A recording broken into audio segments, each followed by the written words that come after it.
Okay, now you have all your numbers placed where you want them. Scroll up the numbers container. Now let's go back to the main container.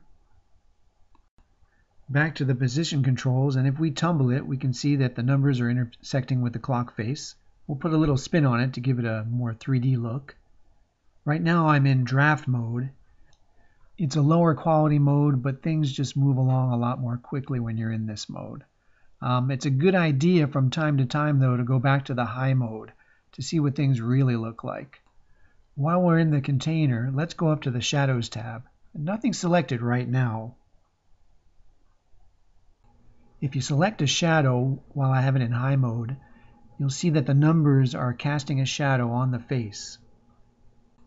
And that gives it a nice look. Okay, I'm going to go back into draft mode now. As you can see, our shadows just disappeared. They're still there. You just can't see them because we're in draft mode. So it's a good idea to go back into the high quality mode from time to time to see how things really look, especially after using a filter or an effect. Okay, the next thing we're going to create are the hands. So while 3D model is selected, we're going to select Add Spline Primitive again. It comes in shaded out, so we'll change the track shape to extrusion. There's our rectangle. We're not going to use that, although we probably could if we scaled it down enough. Let's go back to the Silhouettes tab. I'm just going to use a line for this one. In my original demo video for the clock, I used the arrow, but let's just keep it simple and use the line here. Okay, there's the line. I'm just going to pull it out from the clock face and position it where we want it. You can always tumble the container. Make sure you have line selected. Probably don't need that much extrusion either. Okay, that looks good. Let's go back to the container and tumble it forward again. Okay, now we have too much line. You could use the scaling controls to control the size of the line, but if you go back into the line's silhouette controls, you'll see that you can control the start and end points for the line. So I'm just going to move it over close to center. We might want a little overhang. And the end, I'll just move in a little bit. We'll keep it long. We'll make this our minute hand. Okay, I'm going to go back down to the line track, up to materials, and change the color. We'll make it something dark. That's okay. Go back up to the face count, change it to 1 so that it's the same color all over. It looks a little thick right now, so you may have to do some scaling adjustment there. Let's go up to the position tab for the line. Let's unlock the scaling tools. To unlock the Y position, so we can adjust that separately, that should thin it out a little bit. And there it goes. Now we can just rename that line track minute hand. I find it's helpful to rename the tracks for easy identification. Now we can create the hour hand, and all we really have to do is duplicate the minute hand track. Just select the track, select duplicate track. So now I'll just rename the new track hour hand. So again, occupying the same Z space, you can't see it right now. So I'm going to go back to the minute hand and change its position to the 12 position. And we're going to go up to the rotate Z to accomplish that. Now I don't want any animation just yet. I'm going to gray out this little key down here. I've been lucky so far, nothing's animated. Now we will want animation later, but just to position this, I'm going to turn it off. And as you can see, as you spin the control, the clock hand spins around. Right now we just want to put it to the 12 position. So we'll set it to -90, and hey, there it is. If you can't adjust it this way, you can always enter the numbers manually. All right, so it's 3 o'clock. We may want to shorten that hour hand so that it's different from the minute hand. So go back to the hour hand's silhouette tab. adjust the end position. We'll make it a little bit shorter so that it's not touching the number. All right, now I'm just going to go back to the minute hand to create our second hand, and we'll just duplicate that track. Okay, now I'm just going to select the second minute hand track and change the name to second hand. It really doesn't matter which track you select. And now I'm going to move it so we can see it. Adjust the rotate Z, and hey, there it is. Now I'm going to make it a little bit thinner. I'm going to use that Y scaling adjustment again to thin it out to get it exactly where we want it. Sometimes it's easier just to enter the numbers manually. We'll just use 4. Okay, that looks good. So now we have hands. So now if we want, we can animate these hands. And even though I have this grayed out, we can still do some animation. Let's set the positions first. While I'm on the second hand, I'll just set that straight up. Now to get the second hand to spin around, we'll select the first keyframe on the second hand track. Go up to the rotate Z, set it to linear, then go to the last keyframe, and we'll enter 4 for the number of times that it will spin around. And if we scroll through, we can see, yes, it is spinning around. Then we can go up to our minute hand and move it close to the 5 after mark. So we'll go down to the first keyframe on that track, select it, go up to the rotate Z, set it to linear, then go down to the last keyframe on that track, select it, go back up to the rotate Z, and we'll move it so that the minute hand is at the 5 after position. And if we scrub through the timeline, we can see that things are moving exactly how we want them to. Then we can change the hour hand in the same way. Select the first keyframe, set it to linear, move it up a little bit, and then go to the last keyframe and then move it back to the 3 position. And if we scrub through the timeline again, we can see all the hands are moving how we want them to. And now I'm going to go to the container and tumble it back a little bit.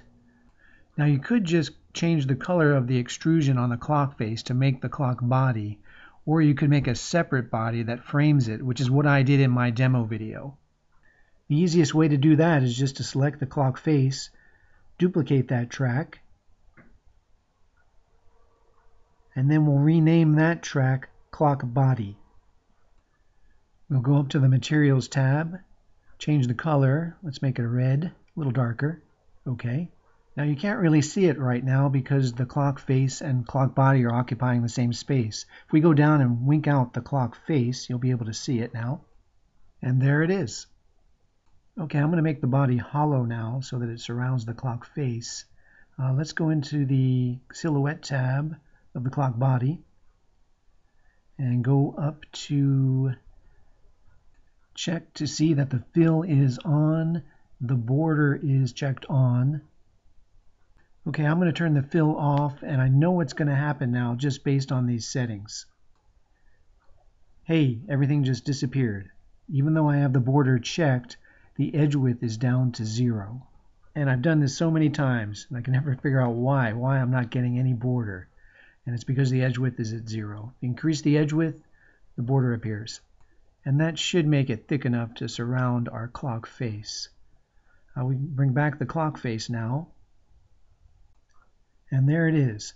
The clock body is surrounding the clock face because the edge width is thick enough. Sometimes that doesn't happen, and you have to scale the item up so that it's just a little bit thicker than the item beneath it. Okay, let's go back to the clock body. I think I'm going to extrude it a little bit more. We'll just go up to the extrusion tab and increase the extrusion a little bit. That looks pretty good. Let's go back to the container again, and I'm going to just adjust the tumble a little and maybe spin it around, see what we've got. Hey, that looks pretty good. Now if we want, we can just change the back color of the clock face. With clock face selected, let's go up to the Materials tab and change our face count back to 4. Okay, the back was apparently already set to blue. I'm just going to go up to the Materials and change it from plastic to iron. That'll give me that gray back. The front should still be white, and looks like it is. So now if we go back to position on the container and spin it around, we'll see what we've got. It's looking pretty good. That clock body frames it pretty nicely. Now if we go back up to the Shadows tab on the container, they're still on. We can't see them because we're in the draft mode. If we go back to high, we'll be able to see them now. That's not too bad. Again, this is just a demonstration. You can adjust the settings however you like. Those numbers are sticking out a little far. I'm going to go back into draft mode. Close up the clock body. Go to the numbers container. Select it. And adjust their position using the controllers in the preview window. They do cast a nice shadow though when they're up higher. Okay, if you want to get fancy, in my original clock, in my demo video, I put a glass face over it. And I used a sphere track for that. So with 3D model container selected, go to Add 3D Sphere. You're not going to see anything because it comes up as a text face by default. Let's select the face track and change that to a color for now. It's red. We can already see it's going to be too small. Okay, we can leave it red for now. We're just going to scale it up some. Go down to the sphere track and adjust the scale. Make it a little bigger, too big. Come back a little bit. You can always do it manually. I'm going to enter 129. That looks good. If we go back to the container and spin it around, you can see that the sphere is showing through both sides, and we don't want that. I'm going to go back down to the sphere track, and let's rename it now. Sphere Glass Cover. Okay, let's go back up to the scaling controls and unlock it. We can adjust the Z position on the scale to flatten out the sphere. And then from there, we can just go over and pull the sphere out some. That looks pretty good. Let's go back up to the container track and spin it around and see what it looks like in the back. Okay, it is sticking out a little bit. You could always extrude the clock face, the clock body some more. We may be able to go back into the scaling tools again in the sphere and squish it down just a little bit more. And then from there, go back, pull it out some. Okay, let's go back to the container, spin it around, and see what it looks like. Still a little bit sticking out. That's okay for now for this purpose. There is a way to partially cover the sphere with materials, but we won't get into that right now. We'll just do it this way, maybe in a future tutorial. Okay, let's go back to the sphere track on the face of the sphere track and change the color on it. Let's use something a little lighter. Let's go with yellow. Let's bump it up almost to white, not quite, maybe a little off-white. And that looks good. Let's just hit OK. Then let's go back to the main sphere track and up to materials. And we'll just choose glass. That's one of our choices. Okay, I'm going to bring the opacity back up to see what it looks like. Looks like it has a bit of a green tint. Let's change the color in this section. We'll change it to the same color we used before, that off-white. I'm going to make some adjustments in the lighting controls, increase the specular intensity, reflectivity. You can adjust these to get the look you want. Let's bring the opacity back up again. I'm going to change it back into high mode to see what's really going on here. Okay, yeah, that opacity is up way too high now. We can see a lot of shine on it now. Let's bring it back down. That looks pretty good. Okay, we can twirl up the tracks in the 3D model container now. Let's put a little animation on our clock. We'll select the first keyframe in the container track, go up to the Y spin, set it to linear interpolation. Let's go back into draft mode so things move a little quicker. And go to the last keyframe, select it, go up to the Y spin, and just spin it around some, as many times as you like. And if we scrub it back to the beginning, we can see it is spinning around. I'm going to put a drop shadow on the container. Just go up to the Filters tab, Effects, choose Drop Shadow, and then go up to the Shadow Controls, adjust the distance so we can really see it. I'm going to save my settings now, so I can always come back and make adjustments to this project later. Now if we hit Apply now, it's going to come back into Corel with the background I've got on it right now, which is a gradient. If we go over to the background track and wink that out and hit Apply now, it will come back in as a transparency. So now you can see the background I've already got set in Corel on the main video track. It's actually two stills crossfaded on the top track there. Below it is the still track I've got the Boris Graffiti filter applied to. Now in order for that Boris Graffiti transparent background to work, you have to apply a mask frame to that overlay track. So if you go into Mask, you can see I've got a full white mask frame on it. When you come in here, it usually defaults to the chroma key setting. And I suppose we could use chroma key, just take out the black, choose black as the color, and adjust the chroma key setting. Let's take it down to 0, and hey, it looks like it worked. And it didn't take away any of the black in our effect. But I usually use the mask frame. So let's go back to mask frame. Again, choose the full white mask frame. Let's go back for a second. What it did do is take away our shadow, so looks like you do have to use that mask frame. Okay, our shadow's back. Now all you have to do is render this out and you're done. Thanks for watching and good luck in all your creations.